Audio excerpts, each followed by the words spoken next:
नमस्कार, देश के सबसे बड़े न्यूज नेटवर्क TV9 में आपका स्वागत है। आपके साथ मैं हूं करुणा शंकर शर्मा और आप देख रहे हैं न्यूज टॉप 9। सबसे पहले बात करते हैं बेकाबू कोरोना से देश में जो भयावह हालात बने हैं उसकी। कोरोना संक्रमण में भारत ने दुनिया का रिकॉर्ड तोड़ दिया है। एक दिन में 3,15,000 से ज्यादा केस सामने आए। ये एक दिन में दुनिया भर में अब तक का सबसे बड़ा आंकड़ा है। संकट में भी हम सभी को एकजुट रहना है, अपने परिवार और अपने आसपास के लोगों का पूरा ख्याल रखना है। डर कर नहीं बल्कि एकजुट होकर और डट कर इसका मुकाबला करना है। हम सब मिलकर कोरोना को हराएंगे। घबराहट में ऑक्सीजन को घरों में जमा करने से भी हमें बचना है। ऑक्सीजन को जरूरतमंदों और अस्पतालों तक पहुंचने देना है। इतनी बड़ी विपदा के आगे सिर्फ सिस्टम को दोष देने से हल नहीं निकलने वाला। हम सभी को कोरोना के सख्त नियमों का पालन करना है। कोरोना से जुड़ी खबरों के लिए सबसे पहले आप देखिए टॉप 9 कोरोना से जंग। देश में कल कोरोना का बहुत बड़ा विस्फोट हुआ। एक दिन में कोरोना के नए केस ने पिछले सारे रिकॉर्ड ध्वस्त कर दिए। 24 घंटे में 3,15,000 से ज्यादा मरीज सामने आए, जबकि 2100 से ज्यादा लोगों की मौत हो गई। हालांकि राहत की बात यह है कि कल एक दिन में 1,79,000 से ज्यादा लोग ठीक भी हुए। एक्टिव केसों की संख्या 22,84,000 से ज्यादा हो गई है। ऑक्सीजन की कमी को लेकर दिल्ली के पटपड़गंज मैक्स हॉस्पिटल की याचिका पर हाईकोर्ट ने केंद्र को फटकार लगाते हुए ऑक्सीजन की सप्लाई सुनिश्चित करने को कहा है। मैक्स ने कहा था कि उनके पास 3 घंटे का ही ऑक्सीजन बचा है और 262 कोविड मरीजों की जान खतरे में है। केंद्र सरकार की ओर से कहा गया है कि ऑक्सीजन की आपूर्ति रास्ते में है और 2 घंटे में अस्पताल पहुंच जाएगी। कोर्ट ने इंडस्ट्रीज की ऑक्सीजन सप्लाई रोकने का निर्देश दिया है। दिल्ली के अस्पतालों में ऑक्सीजन के लिए मचे हाहाकार के बीच कल रात नजफगढ़ के राठी अस्पताल ने कहा कि उनके पास सिर्फ आधे घंटे का ऑक्सीजन बचा है। आनन फानन में 30 सिलेंडर की व्यवस्था की गई। हालात की गंभीरता को देखते हुए दिल्ली पुलिस के आला अधिकारी मौके पर पहुंचे, जिसके बाद कुछ और ऑक्सीजन सिलेंडर पहुंचाए गए। अस्पताल में कोविड के 75 मरीज भर्ती हैं। दिल्ली में पिछले 2 दिनों की तुलना में बुधवार को नए केसों में कुछ कमी आई। कल एक दिन में दिल्ली में 24,500 से ज्यादा नए मरीज मिले, जबकि 249 लोगों की मौत हो गई। दिल्ली में कल पिछले कुछ दिनों की तुलना में टेस्ट कम हुए। कल 78,000 लोगों के टेस्ट किए गए। इस बीच केंद्र सरकार ने केजरीवाल सरकार की मांग पर दिल्ली का ऑक्सीजन कोटा 378 मीट्रिक टन से बढ़ाकर 480 टन कर दिया है। केंद्रीय स्वास्थ्य मंत्रालय ने कहा है कि देश के 5 राज्यों में कोरोना को लेकर हालात बहुत ज्यादा चिंताजनक है, लेकिन इन सब के बीच वैक्सीनेशन का काम भी तेजी से चल रहा है। बीते 95 दिन में 13 करोड़ से ज्यादा लोगों को कोरोना का टीका लगा है। पिछले 24 घंटों की बात की जाए तो करीब 30 लाख लोगों को वैक्सीन दी गई है। करीब 87% हेल्थ वर्कर्स को पहली डोज दी जा चुकी है। कोरोना वैक्सीन लेने के बाद भी संक्रमित होने के मामलों से चिंतित होने की जरूरत नहीं है, क्योंकि कोवैक्सीन की पहली डोज लेने वाले सिर्फ 0.4% लोग ही संक्रमण के शिकार हुए हैं। इसी तरह से कोविशील्ड की पहली डोज ले चुके लोगों में सिर्फ 0.02% लोग ही संक्रमण के शिकार हुए हैं। यही नहीं, विशेषज्ञ इस बात पर एकमत हैं कि वैक्सीन लगाने के बाद संक्रमण गंभीर नहीं होता है। कोरोना की बेकाबू रफ्तार की वजह से बने गंभीर हालात को लेकर 3 बड़े डॉक्टरों ने देश के लोगों से संवाद किया। दिल्ली के एम्स के director doctor Randeep Guleria, Medanta hospital के चेयरमैन डॉक्टर नरेश त्रेहान और नारायणा हेल्थ के अध्यक्ष डॉक्टर देवी शेट्टी ने अपनी अपनी राय रखी। गुलेरिया ने कहा 85% संक्रमितों को रेमडेसिविर इंजेक्शन की जरूरत नहीं होती है।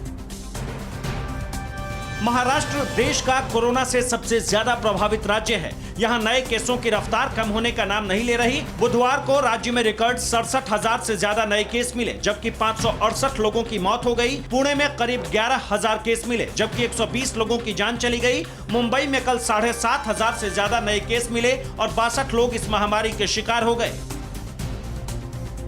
पटना एम्स के अब तक 384 डॉक्टर और नर्सिंग स्टाफ कोरोना से संक्रमित हो चुके हैं। राज्य में लगातार कोरोना के केस तेजी से बढ़ रहे हैं। कल एक दिन में 12,000 से ज्यादा नए केस मिले, जबकि 56 लोगों की मौत हो गई। इस बीच हाईकोर्ट के आदेश पर मानवाधिकार आयोग की टीम NMCH अस्पताल के बदहाल व्यवस्था का जायजा लेने पहुंची।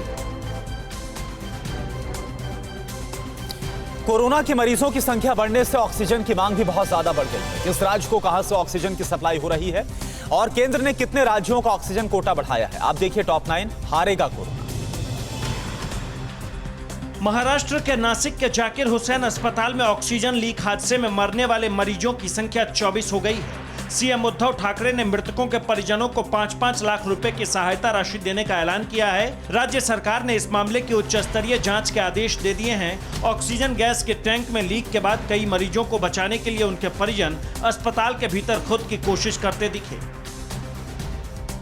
लखनऊ के अस्पतालों में ऑक्सीजन की सप्लाई बढ़ाने के लिए योगी सरकार के निर्देश पर झारखंड के बोकारो के प्लांट से ऑक्सीजन लाया जाएगा। इसके लिए ट्रेन के जरिए टैंकर बोकारो भेजे जा रहे हैं। ट्रेन के अलावा सड़क के रास्ते भी ऑक्सीजन मंगवाने की व्यवस्था की गई है। लखनऊ के ऑक्सीजन सप्लाई करने वाली कंपनी के गोदाम से प्रशासन की देखरेख में सिर्फ अस्पतालों को ऑक्सीजन भेजे जा रहे हैं। कोरोना के बढ़ते केस की वजह से लखनऊ में निजी लैब पर भी काफी ज्यादा दबाव है। एसआरएल लैब का कहना है कि तकनीकी दिक्कत की वजह से वो कुछ दिन घर से सैंपल कलेक्ट नहीं कर पा रहे थे, लेकिन सबसे बड़ी समस्या ये है कि रिपोर्ट आने में 2 से 3 दिन से भी ज्यादा लग रहे हैं। इस बीच यूपी में कल रिकॉर्ड 33,000 से ज्यादा केस मिले, जबकि 187 लोगों की मौत हो गई। महाराष्ट्र में ऑक्सीजन की कमी को दूर करने के लिए आंध्र प्रदेश के विशाखा स्टील प्लांट से 15 टैंकरों में 150 मीट्रिक टन ऑक्सीजन ट्रेन के जरिए भेजा गया है। महाराष्ट्र की मांग पर ही केंद्र सरकार ने यहां से ऑक्सीजन सप्लाई करने के आदेश दिए थे। मांग बढ़ने पर केंद्र सरकार ने महाराष्ट्र, यूपी, एमपी, हरियाणा, पंजाब, दिल्ली और उत्तराखंड के ऑक्सीजन का कोटा बढ़ा दिया है। भोपाल में कोरोना मरीजों को ऑक्सीजन की कमी को दूर करने के लिए पहला ऑक्सीजन बैंक की शुरुआत की गई है। यहां से कोरोना मरीजों को ऑक्सीजन सिलेंडर की मदद की जाएगी। सामाजिक संस्था सरोकार द्वारा शुरू की गई इस ऑक्सीजन बैंक की शुरुआत 40 सिलेंडरों के साथ की गई। मध्य प्रदेश में कल 13,000 से ज्यादा केस मिले, जबकि 75 लोगों की मौत हो गई। यूपी, असम के बाद मध्य प्रदेश, छत्तीसगढ़, केरल और बिहार सरकार ने भी 18 साल से ऊपर के लोगों को मुफ्त में वैक्सीन लगाने का ऐलान किया है। इस बीच कोविशील्ड वैक्सीन बनाने वाली कंपनी सीरम ने राज्य सरकारों और निजी अस्पतालों के लिए नई रेट लिस्ट जारी कर दिए हैं। राज्य सरकारों को 400 और निजी अस्पतालों को 600 रुपए में कोविशील्ड की सिंगल डोज दी जाएगी। झारखंड के सीएम हेमंत सोरेन ने कल कोरोना पर सेना के सीनियर अधिकारियों के साथ हालात की समीक्षा के लिए हाई लेवल बैठक की। हेमंत सोरेन ने सेना से उनके अस्पतालों में भी कोरोना मरीजों के इलाज में सहयोग करने की अपील की। सेना के अधिकारियों ने कहा कि वो कोरोना के खिलाफ जंग में अपनी भूमिका को निभाने को तैयार हैं। झारखंड में 29 अप्रैल तक लॉकडाउन है। बिहार के दरभंगा मेडिकल कॉलेज अस्पताल में कोरोना पीड़ित पिता की मौत के बाद बेटे ने अपने पिता का शव लेने से इनकार कर दिया। हालांकि परिवार में एक बेटे को छोड़ बाकी सदस्य भी कोरोना की चपेट में हैं। एक दूसरे मामले में एक शख्स की कोरोना से मौत के बाद पत्नी पति का शव तक देखने नहीं गई। ऐसे शवों का अंतिम संस्कार कबीर सेवा संस्थान नाम के सामाजिक संगठन के लोग कर रहे हैं। कोरोना काल में कुछ लोग सारी संवेदनाएं और मानवता को बेचने से भी बाज नहीं आ रहे हैं। यूपी के प्रयागराज में फाफामऊ शमशान घाट पर कोरोना संक्रमितों के शव का अंतिम संस्कार के लिए 22,000 रुपए मांगे गए। हंगामा होने पर पुलिस ने मौके पर पहुंचकर मामला शांत कराया। यहां घाट पर लोगों को बिना मोटी रकम दिए अंतिम संस्कार नहीं करने देने का आरोप लग रहा है। महाराष्ट्र में संपूर्ण लॉकडाउन तो नहीं लगाया गया, लेकिन आज रात से कई और सख्त पाबंदियां लग गई। इसके साथ देखेंगे कि कैसे इस मुश्किल दौर में कुछ लोग जरूरतमंदों की मदद करके पूरी समाज में एक मिसाल पेश कर रहे हैं। कोरोना के साइड इफेक्ट से जुड़ी आप तमाम बड़ी खबरें देखिए टॉप 9 लॉकडाउन 2.0। महाराष्ट्र में कोरोना की बेकाबू रफ्तार को देखते हुए उद्धव सरकार ने राज्य में 1 मई तक कई नई पाबंदियां लगा दी है। आज रात 8 बजे से 1 मई सुबह 7 बजे तक राज्य में पूरी तरह सख्ती रहेगी। शादी समारोह में सिर्फ 25 लोग शामिल हो पाएंगे। 2 घंटे में शादी संपन्न करानी होगी, नहीं तो 50,000 का जुर्माना लगाया जाएगा। महाराष्ट्र सरकार की नई गाइडलाइन के मुताबिक आज से सभी सरकारी दफ्तरों में सिर्फ 15% कर्मचारी ही काम करेंगे। पहले 25% कर्मचारी काम कर सकते थे। निजी बसें 50% क्षमता के साथ चलेंगी। बसों के एक जिले से दूसरे जिलों या शहरों में जाने पर रोक रहेगी। बेवजह बाहर घूमने वालों पर 10,000 रुपए का जुर्माना लगाया जाएगा। कोरोना मरीजों को दी जाने वाली रेमडेसिविर इंजेक्शन की किल्लत और उसको लेकर हो रही मारामारी के बीच कई लोग कालाबाजारी करने से बाज नहीं आ रहे हैं। मुंबई के मीरा रोड में रेमडेसिविर इंजेक्शन की कालाबाजारी करने वाले 2 लोगों को पुलिस ने गिरफ्तार किया है। ये गिरोह एक इंजेक्शन के लिए 16,000 रुपए मांग रहा था। कोरोना महामारी और लॉकडाउन जैसी सख्त पाबंदियों को देखते हुए महाराष्ट्र के प्रवासी मजदूरों का पलायन लगातार जारी है। मुंबई की कुर्ला टर्मिनस पर कल बिहार और यूपी से जाने वाले प्रवासी कामगारों की भारी भीड़ दिखी। हालांकि इनमें कई वैसे लोग भी शामिल हैं जो पहले गर्मियों की छुट्टियों पर घर जाने वाले थे, लेकिन कोरोना के चलते वो पहले ही अपने घर लौट रहे हैं। कोरोना काल के सबसे मुश्किल दौर में कुछ लोग ऐसे भी हैं जो मानवता की मिसाल पेश कर रहे हैं। लखनऊ की वर्षा वर्मा ऐसी ही महिला है जो अपनी जान की परवाह किए बिना ऐसे शवों के अंतिम संस्कार कराने में जुटी हैं जिनके परिजन शव लेने से इनकार कर देते हैं या जिनका कोई नहीं होता। शवों के लिए एम्बुलेंस सेवा भी मुफ्त में चला रही हैं। कोरोना काल में कई लोग जरूरतमंदों को मुफ्त में खाना खिलाने में जुटे हुए हैं। मुंबई के उदय पवार कोरोना के संकट काल में काला चौकी इलाके में स्टॉल लगाकर गरीब और असहाय लोगों को खाना बांट रहे हैं। महाराष्ट्र में लॉकडाउन जैसी सख्त पाबंदी के चलते कई लोगों की रोजी रोटी छिन गई है। उदय जैसे मददगार ऐसे लोगों की मुश्किल को कम करने में लगे हैं। मुंबई के हिंदू महासभा अस्पताल में ऑक्सीजन की कमी की खबर टीवी9 भारतवर्ष पर दिखाने के बाद तुरंत प्रशासन एक्शन में आया। अस्पताल को ऑक्सीजन मिलने में देरी हो रही थी, लेकिन टीवी9 भारतवर्ष पर खबर दिखाने के बाद तुरंत ऑक्सीजन की सप्लाई हो गई। ऑक्सीजन के अस्पताल पहुंचने पर डॉक्टर्स, नर्स और वहां मौजूद लोगों ने ताली बजाकर टीवी9 का शुक्रिया जताया। उत्तर प्रदेश के संभल में एसडीएम और सीओ ने आधी रात में जिला अस्पताल का औचक निरीक्षण किया। आला अधिकारियों के यहां पहुंचने से अस्पताल कर्मियों के बीच हड़कंप मच गया। एसडीएम और सीओ ने देखा कि इमरजेंसी रूम बंद था और वहां का स्टाफ गायब था। खबर मिलते ही अस्पताल के कर्मचारी और अधिकारी मौके पर पहुंचे और व्यवस्था को ठीक करने में भागते दौड़ते नजर आए। दिल्ली में कुछ दिन पहले मास्क नहीं पहनने को लेकर रोकने पर पुलिस कर्मियों के साथ बदसलूकी करने वाले पति पत्नी को कोर्ट ने तिहाड़ जेल भेज दिया है। कोर्ट ने इन दोनों को जमानत देने से इनकार कर दिया। बदसलूकी का वीडियो वायरल होने के बाद पुलिस ने इन दोनों पर गिरफ्तार कर लिया था। दोनों पर डिजास्टर मैनेजमेंट एक्ट के तहत केस दर्ज किया गया है। वहीं कोरोना संकट के बीच पश्चिम बंगाल में आज छठे चरण की वोटिंग चल रही है। आज अमित शाह और ममता बनर्जी कहां पर चुनावी जनसभा करेंगे और कोरोना काल में कैसे वायुसेना निभा रही है अपना अहम रोल। देश और राज्यों की बड़ी खबरें कौन सी हैं, टॉप 9 देश प्रदेश में आप देखिए।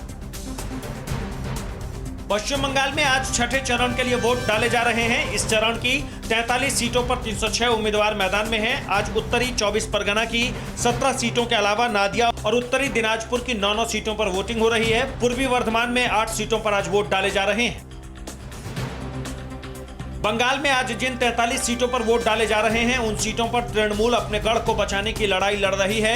2016 के विधानसभा चुनाव में इन 43 सीटों में से 32 पर टीएमसी जीती थी, जबकि बीजेपी को इनमें से किसी भी सीट पर कामयाबी नहीं मिली थी। लेकिन 2019 के लोकसभा चुनाव के बाद राज्य के समीकरण काफी हद तक बदल चुके हैं।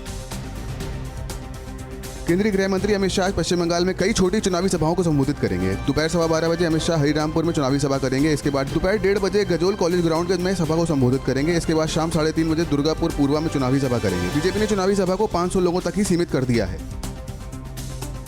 पश्चिम बंगाल की सीएम ममता बनर्जी आज कई जनसभाओं को संबोधित करेंगी। ममता दिनाजपुर, मालदा और आसनसोल में सभा करेंगी। राज्य में 8 चरणों में चुनाव कराए जा रहे हैं। 7वें चरण की वोटिंग 26 अप्रैल को होगी। इस बीच चुनाव आयोग ने एक बार फिर टीएमसी की बाकी बचे चरणों को एक साथ वोटिंग कराने की मांग की खारिज कर दिया है। आखिरकार चुनाव आयोग ने चुनावी रैलियों में कोविड प्रोटोकॉल की अनदेखी पर ध्यान दिया है। चुनाव आयोग ने कहा है कि कोरोना नियमों को तोड़ने वाली पार्टियों और कैंडिडेट्स पर डिजास्टर मैनेजमेंट एक्ट और एपिडेमिक डिजीजेज एक्ट के तहत कार्रवाई की जाएगी। आपदा के वक्त में हमेशा की तरह हमारी फौज देश की सेवा में जुटी है। कोविड के खिलाफ जारी देश की जंग में इंडियन एयरफोर्स की फ्लीट, मेडिकल स्टाफ, मेडिकल साजो सामान और दवाओं को देश में एक जगह से दूसरी जगह पहुंचाने में दिन रात जुटी हुई है। एयरफोर्स ने ट्वीट कर इसकी जानकारी दी है और कुछ तस्वीरें साझा की है। जयपुर पुलिस ने रेमडेसिविर इंजेक्शन की कालाबाजारी करने वाले 6 कालाबाजारियों को गिरफ्तार किया है। Jaipur CST crime branch team ने 48 स्थानों पर छापे मारे। छापे में घटिया क्वालिटी के इंजेक्शन बाजार में बेचने का भी खुलासा हुआ है। जयप्रकाश नाम का एक मेडिकल स्टोर का मालिक इस पूरे गिरोह का सरगना था और एक रेमडेसिविर इंजेक्शन के लिए 15,000 तक वसूल रहा था। फ्रांस से 4 और राफेल भारत पहुंच गया है। इससे पहले फ्रांस के 5 दिन के दौरे पर गए वायुसेना प्रमुख आरकेएस भदौरिया ने 5वें बैच में 4 राफेल फाइटर जेट्स को हरी झंडी दिखाकर भारत के लिए रवाना किया। खास बात यह है कि इस बार राफेल विमान नॉन स्टॉप उड़ान भरकर भारत लाए गए हैं। इस दौरान राफेल विमानों ने लगातार 8,000 किलोमीटर की उड़ान भरी और हवा में ही उनकी रिफ्यूलिंग की गई। जम्मू कश्मीर के सांबा में बड़े पैमाने पर हथियार और गोला बारूद बरामद हुआ है। यह कामयाबी सीआरपीएफ और सांबा पुलिस की संयुक्त कार्रवाई में हाथ लगी। बरामद सामानों में हैंड ग्रेनेड, 191 राउंड बुलेट्स समेत कई और चीजें शामिल हैं। माना जा रहा है कि आतंकियों ने इन्हें किसी बड़ी वारदात के लिए छुपा कर रखा था।